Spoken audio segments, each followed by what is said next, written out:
Start करें। देखो chapter number कौन सा है, चैप्टर नंबर 5 है ना। चैप्टर नंबर कौन सा है? 5। चैप्टर नंबर 5 और चैप्टर का नाम क्या है? Accounting equation. Chapter number 5 accounting equation. अब ये अकाउंटिंग इक्वेशन होती क्या है ना। तो जैसे मान लो कोई बंदा है, उसका नाम क्या रखें, बताओ क्या नाम रख दें? है ना। एक बंदा है, उसका नाम है, मान लेते हैं कि मिस्टर रोहित। कौन है? मिस्टर रोहित, है ना। रोहित ने मान लो बिजनेस स्टार्ट किया। क्या स्टार्ट किया? स्टार्ट किया है कि बंद किया है? पैसे लगाए हैं कि पैसे निकाले हैं? पैसे लगाए हैं। तो रोहित ने मान लो 40 लाख रुपए लगा के बिजनेस को स्टार्ट किया है। अब बिजनेस स्टार्ट हो रहा है तो बिजनेस में पैसा लगाया जाएगा कि निकाला जाएगा? बिजनेस के पास कैश आएगा या बिजनेस के पास कैश जाएगा? बिजनेस के पास कैश आएगा। रोहित के पॉइंट ऑफ व्यू से नहीं सोचना है आपको, किसके पॉइंट ऑफ व्यू से सोचना है? बिजनेस के। जैसे आप बोलो तो मैं यहाँ पर, ये बिजनेस है और ये रोहित है। ये कौन है?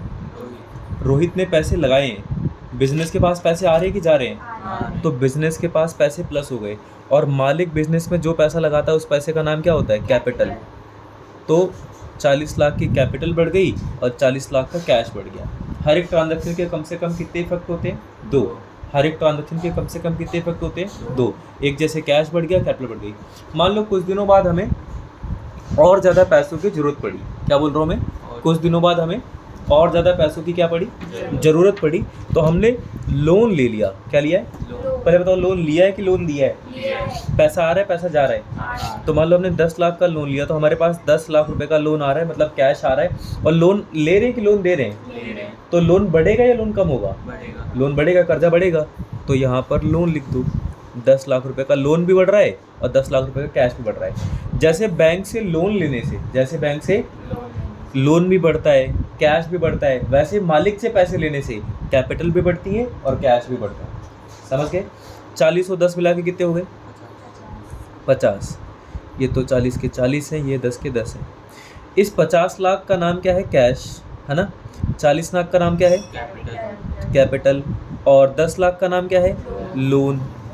अगर आप बुरा ना मानो तो मैं कैश को एसेट बोल दूं। कैश को क्या बोलते हैं? एसेट्स। और कैपिटल तो कैपिटल ही होती है। और लोन को क्या बोल सकते हैं? लायबिलिटी। एक बिजनेस की टोटल एसेट, क्या बोला मैंने? एक बिजनेस की टोटल एसेट हमेशा उसकी कैपिटल प्लस लायबिलिटीज के बराबर होती है। कौन किसके बराबर होता है? एक बिजनेस की टोटल एसेट हमेशा उसकी कैपिटल प्लस लायबिलिटीज के बराबर होती है। जो बात मैं आपको बोल रहा हूँ ना कि एक बिजनेस की टोटल एसेट हमेशा उसकी कैपिटल प्लस लायबिलिटीज के बराबर होती है, जब इसी बात को मैं एक इक्वेशन की फॉर्म में लिखता हूँ, जब इसी बात को मैं एक इक्वेशन की फॉर्म में लिखता हूँ, उसी इक्वेशन का नाम क्या है? Accounting equation. इसी इक्वेशन का नाम क्या है? Accounting equation. तो मैं यहाँ पर, आप बोलो तो इसकी डेफिनेशन भी लिख देता हूँ कि अकाउंटिंग इक्वेशन की डेफिनेशन क्या होती है। आप लिखो मेरे साथ साथ।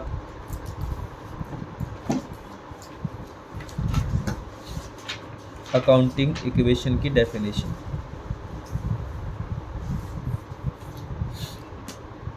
the total assets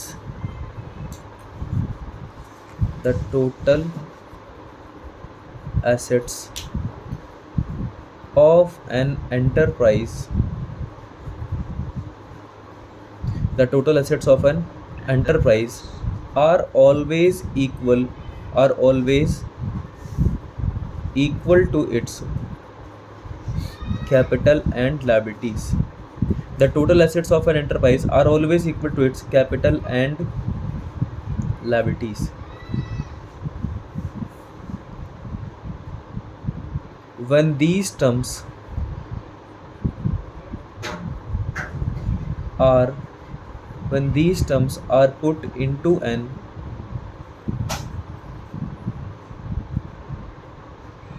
equation form, such equation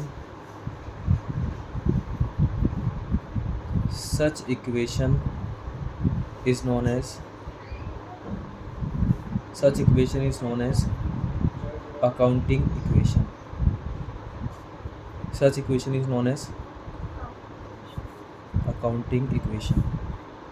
एक लाइन छोड़ के लिखेंगे, it can be expressed as follows, it can be expressed as follows. कैसे एक्सप्रेस कर सकते हैं? एक्सप्रेस करने का तरीका ये हो सकता है assets equal to capital plus liabilities. Asset equal to क्या होंगी? Capital plus liability. कोई दिक्कत नहीं है, कैपिटल को पहले लिखो या लायबिलिटी को पहले लिखो, मैं पहले कैपिटल लिखा करूँगा, ठीक है। Asset equal to capital plus liability कर दिया। अब देखो हम ना एक क्वेश्चन करेंगे, किसका क्वेश्चन करेंगे? अकाउंटिंग इक्वेशन का। तो क्वेश्चन पहले हम क्वेश्चन बना लेते हैं, जो क्वेश्चन करना है। क्वेश्चन में लिखा आएगा prepare an accounting equation from the following. नीचे दी गई ट्रांजैक्शन से क्या बनाना है? अकाउंटिंग इक्वेशन बना के दिखानी है। अब हमें ट्रांजैक्शन लिखनी पड़ेगी, तो आप एक काम करो, क्या बोलते हैं, अबे आप अपने 3 दोस्तों के नाम बताओ जिन्होंने कॉमर्स लिए। इनके नाम बताओ जिनको मैं जानता हूँ। नीरज, आयुष, हर्ष। नीरज, आयुष और हर्ष। तो मान लो मैंने यहाँ पर लिखा कि नीरज स्टार्टेड, क्या लिखा मैंने? Neeraj started business with cash 50 lakh and goods 20 lakh और फर्नीचर 10 लाख। नीरज ने 3 चीज़ें लगाई, कैश लगाया 50 लाख का, गुड्स लगाए 20 लाख के और फर्नीचर लगाया 10 लाख का। अगली ट्रांजेक्शन में लिखा है कि purchase machinery 20 lakh. Machinery purchase करिए, सोल्ड करिए 20 लाख की। परचेज गुड्स 20 लाख, फिर sold goods costing rupees 15 lakh for rupees 25 lakh. 15 lakh की गुड्स कितने पर बेच दिए? 25 लाख। फिर अगली ट्रांजैक्शन है जिसमें लिखा हुआ है पेड रेंट, क्या लिखा है? Paid rent 5 lakh, paid rent. फिर अगली ट्रांजैक्शन जिसमें लिखा हुआ है रिसीव्ड कमीशन, क्या लिखा हुआ है बोलो? Received commission. मान लो 15 लाख का कमीशन मिल गया। कितना कमीशन मिल गया? फिर अगली ट्रांजैक्शन है जिसमें लिखा हुआ है नीरज, क्या लिखा है? नीरज विड्रू, क्या लिखा है? Neeraj withdrew rupees, Neeraj withdrew rupees कितने? 5 lakh for his personal use. और इस क्या लिखा है? नीरज ने अपने पर्सनल यूज़ के लिए कितने रुपए निकाल लिए? 5 लाख। फिर आगे लिखा है 8वें में परचेज गुड्स, क्या लिखा है? Purchase goods from Ayush, purchase goods from Ayush rupees कितने मान ले? 10 लाख की। फिर 9वीं ट्रांजैक्शन में लिखा है sold goods to Harsh, sold goods to cost price 10 lakh और सेल प्राइस 18 लाख। यानी कि 10 लाख की चीज़ को हमने कितने पर बेच दिया? 18 लाख। अब इस क्वेश्चन से हमें बनाना क्या है? Accounting equation. तो पहले तो आप इस क्वेश्चन को नोट करो, उसके बाद हम अकाउंटिंग इक्वेशन की बात करेंगे। और अगर आप बिना क्वेश्चन नोट करे अकाउंटिंग इक्वेशन को देखने लग गए तो फिर आपको समझ नहीं आएगा, ठीक है। इसलिए पहले नोट करो इसको। अब देखो हम बात कर रहे थे कि इस क्वेश्चन में पहले आपने क्वेश्चन उतार लिया, अब हमें क्या बनानी है? Accounting equation. तो मैं अकाउंटिंग इक्वेशन का फॉर्मेट बनाता हूँ, आप भी बनाओ ज़रा। फॉर्मेट बनाओ आप मेरे साथ, या मत ही बनाओ, क्योंकि ये फॉर्मेट कितना बड़ा बनेगा आपको पता नहीं है ना। अभी सिर्फ समझने पे ध्यान देते हैं। हाँ, आप तो यहीं बैठे हो, नोट नहीं भी करोगे तब भी चल जाएगा, वीडियो में जाके देख लेना, है ना। अब अपनी पढ़ी हुई बात तो समझ में आई जाती है वीडियो से। सबसे पहले लिखेंगे डेट, क्या लिखेंगे? डेट नहीं, सबसे पहले लिखेंगे serial number.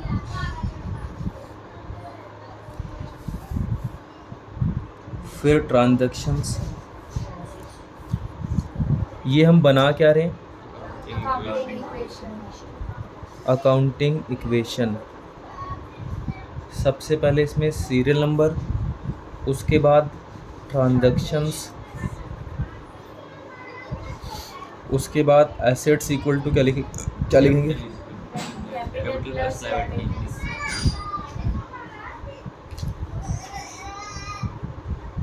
Assets equal to capital plus liabilities. अच्छा, ये वाला क्वेश्चन करने से पहले 1-2 बातें एकदम क्लियर करके आनी चाहिए। अच्छा देखो, हम बात कर रहे थे किस चीज़ की कि ये वाला क्वेश्चन करने से पहले आपको एसेट्स क्या होती हैं, लायबिलिटीज़ क्या होती हैं, डेटर क्या होते हैं, क्रेडिटर क्या होते हैं, बहुत अच्छे से आना चाहिए। अगर नहीं आता है तो पहले जो सेकेंड चैप्टर वाली वीडियो है उस पर जाके देख लो और फिर ये वाला करो, ठीक है। अभी मैं मान लेता हूँ आपको आता है तो मैं स्टार्ट करता हूँ। तो जैसे सबसे पहली ट्रांजेक्शन क्वेश्चन में क्या लिखी थी, नीरज स्टार्टेड बिजनेस था कि नीरज क्लोज बिजनेस है। अच्छा, क्या क्या लगा के बिजनेस को स्टार्ट किया था? एक तो कैश लगाया था, गुड्स का मतलब स्टॉक लगाया था, और फिर फर्नीचर है। अच्छा बताओ, कैश कितना लगाया था? 50 लाख का, और स्टॉक कितना लगाया था? 20 लाख का, और फर्नीचर 10 लाख का। कुल मिला के मालिक ने 80 लाख रुपए लगा दिए। कितने लगा दिए? 80 लाख। मालिक बिजनेस में जो पैसा लगाता है उसे क्या बोलते हैं? कैपिटल। तो 80 लाख रुपए की कैपिटल होगी। सेकंड ट्रांजैक्शन में क्या लिखा था? परचेज्ड मशीनरी परचेज कर रहे हैं कि सोल्ड कर रहे हैं? अच्छा, मशीन परचेज करने से मशीन आएगी या जाएगी? देखो भैया, जब आप मशीन को परचेज करोगे मशीन आएगी, कैश जाएगा। क्या आएगा? मशीन आएगी और क्या जाएगा? कैश जाएगा। ठीक है, जैसे मैं इसको यूज़ कर लेता हूँ।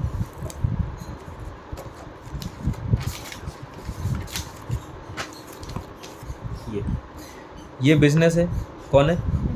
बिजनेस ने मशीन परचेज करी तो मशीनरी आ रही है और कैश जा रहा है, तो मशीन प्लस हो रही है और कैश माइनस हो रहा है। तो हम क्या करेंगे, यहाँ पर एक नया कॉलम बनाएंगे मशीन के नाम से। किसके नाम से? मशीन में कितने रुपए प्लस करते हैं? 20 लाख प्लस करेंगे, और कैश में से 20 लाख माइनस करेंगे। समझ गए आपको? जो आ रहा है उसमें प्लस, जो जा रहा है उसमें से माइनस। चलो अब इसको जरा प्लस माइनस करवाना है तो प्लस माइनस करवाओ भैया। पहले आप इसमें लाइन खींचो। अब मेरे पास बड़ा सा स्केल है नहीं और तुम एकदम नालायक हो। कितने बार बोला है कि बड़ा वाला स्केल ले लो, है ना। 50 में से 20 माइनस करो, 30 लाख। ये हो गए 20 लाख, ये हो गए 10 लाख, ये हो गए 20 लाख, इक्वल टू हो गए 80 लाख। इसको बोलेंगे न्यू इक्वेशन। क्या बोलेंगे? New equation. अब तीसरे पर आओ। तीसरे में क्या लिखा हुआ? क्या लिखा है? परचेज गुड्स परचेज करें कि सोल्ड करें? बताओ, गुड्स परचेज करने से क्या आएगा और क्या जाएगा? भैया कॉमन सेंस वाली बात करो। गुड्स परचेज करने से गुड्स आएंगे और कैश जाएगा। तो गुड्स में प्लस कर देना और कैश में से माइनस कर देना। तो भैया गुड्स के नाम से हमने एक कॉलम बना रखा है, उसका नाम है स्टॉक। कितना प्लस करें? 20 लाख गुड्स में प्लस और 20 लाख कैश में से। एक बच्चा बैठे बैठे सोचता है, कहता जब आपने फर्नीचर लिया तो फर्नीचर लिखा, मशीन ली तो मशीन लिखी, और जो गुड्स ले रहे हो तो ये। खैर आगे चलते हैं। मैं आपको समझा रहा था कि कई बच्चे इस बात को लेकर परेशान होते हैं कि भैया जब आपने फर्नीचर खरीदा तो फर्नीचर लिखा, और मशीन खरीदी तो मशीन लिखी, लेकिन जब आप गुड्स खरीद रहे हो तो स्टॉक क्यों लिख रहे हो? मैंने कहा एक बात बताओ, मैं गुड्स खरीद रहा हूँ कि बेच रहा हूँ? गुड्स आ रहे हैं कि जा रहे हैं? गुड्स आ रहे हैं। गुड्स अभी बिके या नहीं बिके? नहीं बिके। मतलब जो गुड्स अभी मैं लेकर आया हूँ वो गुड्स सोल्ड है या अनसोल्ड है? Unsold goods are known as, इसीलिए स्टॉक लिख रहे हैं। समझ गए आपको? 20 और 20 कितने हो गए? 40 लाख। 30 में से 20 गए 10 लाख। खैर, इसको बोलेंगे न्यू इक्वेशन। क्या बोलेंगे? फोर्थ वाला पढ़ो। फोर्थ में क्या लिखा है? Sold goods. क्या लिखा है? कॉस्ट प्राइस कितना था? 15 लाख। और सेल प्राइस कितना था? 25 लाख। 15 लाख के गुड्स को हमने 25 लाख पे सेल कर दिया। पहले बताओ, गुड्स सोल्ड कर रहे हैं कि परचेज कर रहे हैं? गुड्स सोल्ड कर रहे हैं, परचेज कर रहे हैं? गुड्स को सोल्ड करने से भैया आपके पास कैश आएगा। क्या आएगा? और क्या जाएगा? स्टॉक जाएंगे, गुड्स आएंगे। तो गुड्स में से माइनस कर दो और कैश में। अच्छा, गुड्स गए 15 लाख के और कैश आया 25 लाख का, है ना। कैश कितना आया? तो कैश में जाके 25 लाख प्लस करो, और गुड्स में से कितने माइनस करने? स्टॉक में से 15 लाख गए। 15 लाख का स्टॉक 25 लाख पे बेचा। ज़्यादा पर बेचा या कम पे? फायदा हुआ या घाटा हुआ? कितना फायदा हुआ? 10 लाख का। 15 लाख की चीज़ को 25 लाख पे बेचा, 10 लाख का फायदा हुआ। और जब भी हमको फायदा होगा मालिक को फायदा देंगे, और जब भी हमको घाटा होगा मालिक से घाटा लेंगे। मतलब जब भी हमको फायदा होगा मालिक के अकाउंट में जाके प्लस करना है कि माइनस करना है? अच्छा, 15 की चीज़ को कितने पर बेचा है? 25 पे। 15 की चीज़ को कितने पर बेचा है? 25 पे। ज़्यादा पर या कम पर? ज़्यादा पर या कम पर? ज़्यादा पर। फायदा हुआ या घाटा हुआ? फायदा। फायदा हुआ। कितना फायदा हुआ? 10 लाख का। प्रॉफिट हुआ या लॉस हुआ? प्रॉफिट हुआ। कितना प्रॉफिट हुआ? 10 लाख का प्रॉफिट हो गया। तो 10 लाख का प्रॉफिट हम क्या करेंगे? कैपिटल में प्लस कर देंगे, कैपिटल में प्लस कर देंगे, ठीक है। प्रॉफिट होगा तो कैपिटल में प्लस, और लॉस होगा तो कैपिटल में से माइनस। 10 और 25 कितने होते हैं? 35। ये आ जाएगा 25, ये आ जाएगा 10, ये आ जाएगा 20, और इक्वल टू आ जाएगा 90 लाख, है ना। इसको बोलेंगे ओल्ड इक्वेशन। क्या बोलेंगे? नालायक, न्यू इक्वेशन ही बोलेंगे, ठीक है। फिफ्थ पे आओ। फिफ्थ में क्या लिखा हुआ है? पढ़ो। Paid rent. रेंट पे कर रहे हैं कि रिसीव कर रहे हैं? पे कर रहे हैं। पैसा आ रहा है, जा रहा है? जा रहा है। तो कैश में से माइनस या प्लस? कैश में से 5 लाख माइनस कर दिया। अच्छा एक बात बताओ, हमने रेंट पे किया कि रिसीव किया? पैसा आया कि पैसा गया? पैसा जाना फायदा है या घाटा है? घाटा है। तो घाटा है तो कैपिटल में से माइनस करेंगे, और अगर फायदा होता तो प्लस कर देंगे। 90 में से 5 गए तो 85, 35 में से 5 गए तो 30, और 25 के 25, 10 के 10, 20 के 20, ठीक है। इसके बाद चलते हैं 6 पे। क्या लिखा हुआ है? Received commission. रिसीव हो रहा है कि कमीशन पे कर रहे हैं? पैसा आ रहा है कि पैसा जा रहा है? कितना पैसा आ रहा है? Receive commission 15 lakh. कैश में 15 लाख प्लस कर दो, कैश में 15 लाख प्लस। अच्छा बताओ, कमीशन आया है कि कमीशन गया है? फायदा हो रहा है कि घाटा हो रहा है? भैया कमीशन रिसीव होना तो फायदा ही है। फायदा है तो कैपिटल में प्लस करें या माइनस करें?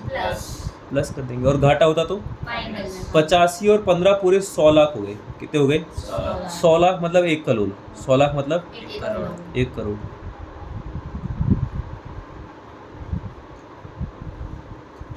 इसको क्या बोलेंगे? ओल्ड इक्वेशन की न्यू इक्वेशन? न्यू ही बोलना है भैया हमेशा। अच्छा फिर 6 के बाद 7th में आओ। 7th में क्या लिखा हुआ है? जरा पढ़ के सुनाओ। Neeraj withdrew ₹15 lakh for his personal use. Neeraj ने कितने रुपए निकाले? 15 लाख। और किसके लिए निकाले? बिजनेस के लिए निकाले या पर्सनल यूज के लिए? देखो भैया, मालिक ने अपने पर्सनल यूज के लिए पैसे निकाले हैं। किसने निकाले पैसे? मालिक ने। और किसके निकाले? पर्सनल यूज के लिए मालिक जो पैसे निकालता है, कैश में से माइनस करें या प्लस करें? Withdrew ₹5 lakh for his personal use. पैसा निकाला जा रहा है तो कैश में से 5 लाख माइनस होगा। 15 लाख, 5 लाख, ठीक है। मालिक ने पैसा निकाला है, मालिक ने 5 लाख निकाला है, मालिक ने 5 लाख, तो कैश में से माइनस कर रहे हैं। निकाल रहा है कि लगा रहा है? अगर ये लगाता तो कैश और कैपिटल में प्लस करते, निकाल रहा है तो कैश और कैपिटल में से माइनस करेंगे। 100 में से 5 गए तो 95 लाख, 45 में से 5 गए तो 40 लाख, और ये आ गया 25 लाख, ये आ गया 10 लाख, ये आ गया 20 लाख, है ना। इसको क्या बोलेंगे? New equation. अब जरा 8th पे आते हैं। किस पे आते हैं? 8th में क्या लिखा हुआ है? Purchase goods from Ayush. 10 lakh के गुड्स हमने परचेज करें, सोल्ड करें? तो मैं यहाँ पे लिख रहा हूँ परचेज गुड्स। क्या लिख रहा हूँ? Purchase goods. भैया गुड्स आप परचेज कर रहे हो, कितने के परचेज करे आपने? 10 लाख के। देखो गुड्स परचेज कर रहे हैं कि सोल्ड कर रहे हैं? खरीद रहे हैं। ये नगद है या उधार है? नगद है, उधार है? जब भी नाम लिखा है, जब भी क्या लिखा है? नाम लिखा है, तो वो क्या होता है? उधार होता है। हमने गुड्स परचेज करे। क्या परचेज करें? गुड्स परचेज करने से हमारे पास 2 चीज़ें आती हैं। एक तो गुड्स आते हैं, कितने के परचेज करें? 10 लाख के। एक तो गुड्स बटन है, गुड्स में प्लस करना। उधार लिया है कि नगद लिया है? उधार लेने से कर्जा भी तो बढ़ेगा। जिन लोगों से उधार माल लेते हैं उनको क्रेडिटर बोलते हैं। क्या बोलते हैं? क्रेडिटर भी 10 लाख रुपए के बढ़ जाएंगे। क्रेडिटर भी 10 लाख रुपए के, तो गुड्स में भी प्लस करना और क्रेडिटर यानी कि लायबिलिटीज में भी प्लस करना। तो देखो भैया, जब आपने गुड्स परचेज किए तो आपके पास गुड्स आ जाएंगे। कितने के गुड्स आएंगे? 10 लाख के। तो मैं 10 लाख रुपए स्टॉक में प्लस कर रहा हूँ, है ना। आप ऊपर से देख लेना कि ये स्टॉक में ही प्लस कर रहा हूँ मैं 10 लाख दूसरे नंबर पे। और आपको पता है 10 लाख का कर्जा भी बढ़ेगा। 10 लाख का क्या बढ़ेगा? तो कर्जे वाली साइड में, लायबिलिटी वाली साइड में एक कॉलम बनाओ, नाम लिखो क्रेडिटर। क्रेडिटर में जाके प्लस कर दो 10 लाख, प्लस कर दो 10 लाख। अब आपको थोड़ा अंदाजे से काम चलाना पड़ेगा यहाँ पर। 40 के 40 लिख देंगे, 25 और 10 35 हो गए, 10 हो गए, 20 हो गए, 95 हो गए और 10 हो गए। इसको ओल्ड इक्वेशन बोले या new equation? New equation. 9th पे आते हैं। क्या लिखा है? Cost price 10 lakh, sale price 18 lakh. Sold goods to Harsh, sold goods to cost price कितना था 10 लाख और सेल प्राइस 18 लाख। भैया हमने 10 लाख की चीज को 18 लाख पे सेल कर दिया। पहले बताओ गुड्स सोल्ड कर रहे हैं कि परचेज कर रहे हैं? सोल्ड कर रहे हैं। जब हम गुड्स सोल्ड करेंगे, हम बिजनेस हैं, हम कौन है? गुड्स सोल्ड करने से हमारे पास से गुड्स जा रहे हैं कि आ रहे हैं? गुड्स आ रहे हैं, गुड्स में से माइनस करेंगे। अच्छा, नगद माल बेचा है उधार माल बेचा है? क्योंकि नाम आ गया तो उधार होगा। नगद माल बेचते हो तो कैश आता है, नगद माल जब बेचते हो तो क्या आता है? पर हमने नगद तो बेचा नहीं है, उधार माल बेचा है। उधार माल बेचने से डेटर आते हैं, डेटर बढ़ेंगे और गुड्स कम होंगे। डेटर हमारे लिए एसेट्स होती है। तो एसेट साइड में, कौन सी साइड में? एक नया कॉलम बनाएंगे, किसके नाम से? डेटर में प्लस कर देना 18 लाख। कितने प्लस कर देना? और गुड्स में से माइनस कर देना 10 लाख। अच्छा, गुड्स थे कितने के? 10 लाख के। बिके कितने पे? 8 ज़्यादा या 8 कम? 8 ज़्यादा। प्रॉफिट हो गया तो कैपिटल में प्लस, लॉस होता तो कैपिटल में से माइनस। 40 के 40 उतार लेंगे, 35 में से 10 गए तो 25 उतार लेंगे, 10 के 10 उतार लेंगे, 20 के 20 उतार लेंगे, 18 के 18 उतार देंगे और ये आ गया 103 और प्लस में 10 लाख। क्वेश्चन खत्म हो गया या अभी भी रहता है? जहाँ क्वेश्चन खत्म हो जाएगा वहाँ पे डबल लाइन कर देनी है और बोल देना है कि ये फाइनल इक्वेशन है। क्या बोल देना है? ये फाइनल इक्वेशन है। अब क्वेश्चन वाला ना कई बार हमसे बोलता है कि बैलेंस शीट भी बना के दिखाओ। क्या बना के दिखाओ? हमने कहा कैसी कैसी बातें कर रहे हो, पहले एक चीज़ तो हम बनाना सीख जाएं। इसको ऐसे पकड़ो जरा, एक चीज़ तो बनाना सीख जाएं। क्या बनाने सीख जाएं? कि अकाउंटिंग इक्वेशन कैसे बनाते हैं। अकाउंटिंग इक्वेशन आपने नोट कर ली है? नोट कर लो, फिर मैं आपको क्या सिखाता हूँ कि बैलेंस शीट कैसे बनाते हैं। बैलेंस शीट कैसे बनाते हैं देखो। अच्छा, मैं आपको समझा देता हूँ कि बैलेंस शीट कैसे बनानी है। क्या कैसे बनानी है? अगर आप बैलेंस शीट बनाना चाहते हो, क्या बनाना चाहते हो? ऐसे लिखो, बैलेंस शीट। एक इसकी लायबिलिटी साइड है और एक इसकी एसेट साइड है। ठीक है, एसेट साइड में एक बारी जाओ और देख लो कौन कौन सी एसेट्स हैं। ये दिखाई दे रही है, cash, stock, furniture, machine, debtor. 5 asset है। कौन कौन सी? Cash, stock, furniture, machine, debtor. Cash, stock, furniture, machine, debtor. मैं याद करके आया और मैंने फटाफट से लिख दिया। क्या क्या? Cash, stock, furniture, machinery, debtor. फिर मैं इक्वल टू वाली साइड में गया। Asset equal to capital plus liabilities थी ना, ये कैपिटल और क्रेडिटर दोनों लायबिलिटीज हैं। दोनों क्या है? कैपिटल और कौन है? तो कैपिटल भी हमारे लिए लायबिलिटी है और क्रेडिटर भी हमारे लिए क्या है? लायबिलिटी है। अब हमें क्या ये बैलेंस शीट है ना, क्या है बोलो ये? तो आप देखो इन अकाउंट के बैलेंसेस कितने कितने आ रखे हैं। मैंने बिल्कुल लाइन से लिखा हुआ है। कैश कितना है? कैश कितना है? 40 लाख का। स्टॉक कितना है? 25 लाख का। फर्नीचर कितना है? 10 लाख का। मशीन कितने की है? 20 लाख की। डेटर कितने के हैं? 18 लाख के। कैपिटल कितनी है? 103 लाख।